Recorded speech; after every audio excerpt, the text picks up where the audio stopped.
This was another great year for music, and once again, I engaged my day-to-day with the melodic soundtrack of my Apple Music subscription. SZA's Kill Bill was my most played song of the year, probably because it was on repeat when I took my students to a conference in New Mexico. It definitely set the mood and kept me relaxed during the long drive. I had the most fun singing along and attempting to dance to Twice as Fancy, a perfect blend of upbeat pop and mesmerizing choruses. This is probably my favorite K-pop song of all time. It's a shame I barely heard it this year. Mitski came out with melancholy perfection with her newest anthem, My Love, Mine, All Mine. Christian Nodal came out with two bangers this year, Por el Resto de Tu Vida and Un Cumbión Dolido, which took me to new highs throughout my day as I listened to this at work. Jungle captivated the TikTok dance community as well as my brain with its smooth and dancey Back on 74. It is truly mesmerizing. And then John Cook and Usher brought Sexy back with their absolutely iconic performance of Standing Next to You. Something that gives me goosebumps every time I watch. These two icons really did give us something truly special this year.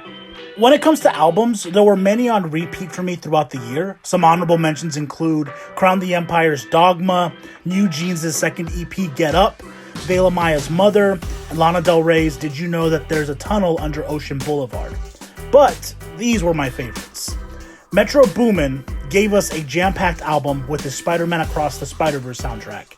Am I Dreaming, Calling, and Self-Love are all instant classics. But Sway Lee singing his heart out in Annihilate is by far the best track. An absolute banger that is on heavy repeats. Then we had the Barbie soundtrack, which gave us some great music with the instant classic I'm Just Ken. Ryan Gosling really elevated his role with this theatric performance. But it was Billie Eilish's What Was I Made For that really steals the spotlight. Such a soft and haunting melody that hits me in the fucking heart every time I listen to it. I loved Acharashi Gakko's 2023 album with its non-stop energy and its interesting melodies. Some points it was very melodic, at others it sounded like an anime soundtrack, but they did such a great job with their high energy. They went on a world tour recently, and they seem to have a lot of fun. This seems like a live show that you have to experience. And then we have Bad Bunny, who of course dropped another album with Nadie Sabe Lo Que Va a Pasar Mañana, an unapologetic venture into his rapero roots.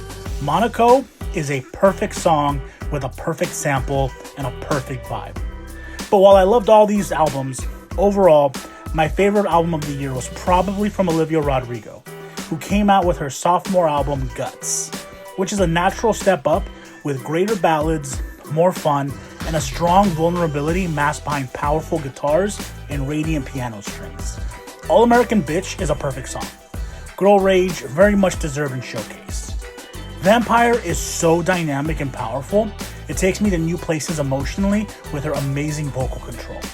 Pretty Isn't Pretty is a low-key banger with its anthem as a true pop ballad. It's absolutely wonderful. The music might not be for me, but it still echoes into the confines of my music library. This was a great year for music.